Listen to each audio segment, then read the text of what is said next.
Right, I'm back. Now, I want to give you some really, really interesting stuff here. We've been through some stuff already, and I want to give you some more interesting stuff. But it starts within the depths of despair. It starts by looking at some research and some study that was done at some of the worst periods in our history, and it was after the Holocaust, when the Russians freed many people who were in concentration camps and been put there by the Nazis in the Second World War. They saw people who'd been living through horrendous devastation, terrible dehumanizing things had been done to them. They've been tortured, they've been terrorized, they were living in squalor. But some people had survived where others haven't, and it started to trigger an interest with the Russians, and they started to look into this, started to research this, and thought, well, why did those people survive and those people didn't? When they're both basically the same human beings, being given the same environment, the same rough treatment, how come one has survived and one didn't? So they started to explore this, and they found that it was the mental mindset of the survivors that helped them survive. Now, they also started looking into this research further. They started to look at successful artists, painters, musicians, business people, athletes, and they started to find some common traits. So this research with the Russians undertook was the starting point for where a lot of the psychological peak performance training came from today.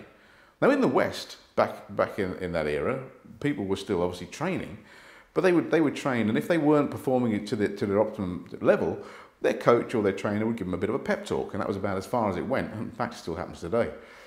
The Russians were different. They implemented good psychological training right at the beginning of an athlete's training regime. And where one study on this was done was just prior to the 1980 Winter Olympics at Lake Placid. They took a group of Olympic athletes, Winter Olympic athletes, and they split them into 4 groups. One group did 0 psychological training, 100% physical. That's all they did was major on the physical. Second group, 25% psychological mental training, 75% physical. Third group, 50-50 split. Fourth group, 75% psychological mental training and only 25% physical. The improvement in peak performance went in this order. Those athletes that did the most psychological mental training improved the most, followed by those that did the second most, then the third most, and then those that didn't do any whatsoever.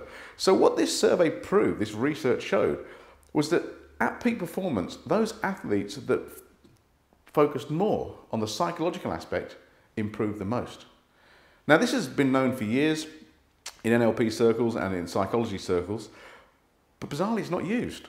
You know, it's just, even today, if people can't do a technique or can't do a particular drill properly, they drill them some more. You need to change what's going on inside a person's head. Remember, your state, which produces your behavior, is dependent not only on your physiology, but also on your psychology. So the words you use, the thought processes you actually have, these actually need to be changed.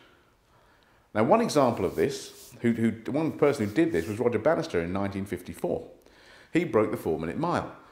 Now, up to that point, there was a limiting belief that was believed throughout society because it was promoted by very eminent and qualified people who had certificates and letters after their names because they'd become qualified enough to give out this information. And they said that if you ran a mile under 4 minutes, your internal organs, or some of them, would self-combust and you would basically die. So there's a pretty strong motivator not to want to break the 4-minute mile, because if you get to the tape in 3 minutes 59 and your heart and lungs self-combust and you fall there and you're dead, there's no point in winning because you're going to win as a dead person, so no point. Roger Bannister said, well, I don't believe this, and he researched it and he couldn't find any substantial evidence that proved this point. So he broke the 4-minute mile. In 1954, he ran a mile under 4 minutes. But here's the real, impact of this. Not only did he break the 4-minute mile, but 3 years after he did that, hundreds of other people had done it too. He changed the way people think. He actually lifted a limiting belief. Now just think about this. How many people get out of bed in the morning, put their feet on the floor and go, oh, another shit day in paradise. I'm not going to enjoy this. Hate my job, hate my life, whatever. That internal dialogue is affecting you psychologically. 48,000 to 60,000 words a day is our internal dialogue. If that's not right, it needs to change. The Russians proved this could work, and they've implemented this in all their training programs. And we in the West, thankfully, have caught up in a lot of areas, and we do a lot of this too. Because we understand that if you want to change someone's state to produce a different behavior, you have to change the physical aspect of what they do, and you have to change their psychology. Now, many of you, hopefully watching this, might be martial artists. And you will teach people martial arts, or you might be doing other sports like football or hockey or badminton or archery. And it's brilliant because when you take people and you change their physical state, they start to perform. And that has an effect on their psychology. They become better people for it. They become stronger. But it tends to happen in the main by accident.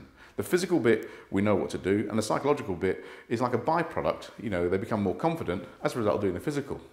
What if you could tap into this bang on demand? What if you could actually say to people, not only am I going to drill you physically, I'm going to teach you some mental stuff as well, so you can tap into it on demand, so you haven't got to wait 3 years to reach peak performance. I'm going to teach you in 3 months. I'm going to teach you in 3 weeks. Actually, I'm going to teach you in 3 hours, because you can do this in 3 hours.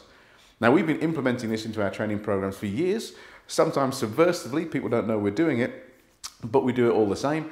And we're going to be making it more overt in next year. We're going to show people how we do this. And for those of you that train with us on our NLP course, you're going to learn about this. And for those of you coming on our restraint instructors course, you're going to learn about this. And our self-defense instructors course, you're going to learn about this too. Because isn't it important that when someone comes and trains with you, they don't just get a certificate, they change as an individual. So you can change them not only physically, but you can change them psychologically. Because at the end of the day, they might be able to pass the course and actually learn the stuff, but do they believe that they can actually do it? And if you put belief back in people, you change their lives. Now, there's a lot of people watching this, I know, who are worried about the new year. Someone called me today, which was a motivator for me to do this. They called me today to say, look, I've just been told I'm going to be made redundant in the new year. I've just found out. I'm really worried. I'm really scared. I've been in a job all my life. I don't know what I'm going to do.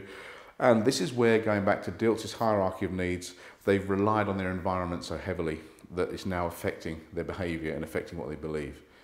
Well, we're going to help you. We're going to help you not rely on your environment next year. We're going to help you take control of you, because if your environment is dictating your behaviour, then you're always going to be controlled by your environment. But your behaviour is something you can control. You can control it by changing your physiology, you can control it by changing your psychology, and the evidence is already there. So if you're interested in finding out more about this, please go to our website at www.nfps.info, sign up for our free newsletter. It's free, doesn't cost you anything. And you're going to find out a lot more about this stuff, and we're going to be running training courses about this. And we're not only going to do it for you, we're going to teach you how to do it so you can go and teach this, so you can teach it to others. We're going to start sharing the science. And you haven't got to do an NLP practitioner or master practitioner or trainer's course to spend 40 grand before someone says you're qualified to do this. We're going to teach you to do it in a day, and you're going to go out and you're going to deliver it in a day. And therefore, you become a valuable resource. And there's business in the box. Thanks for listening, guys. Have a great Christmas. Have a great New Year.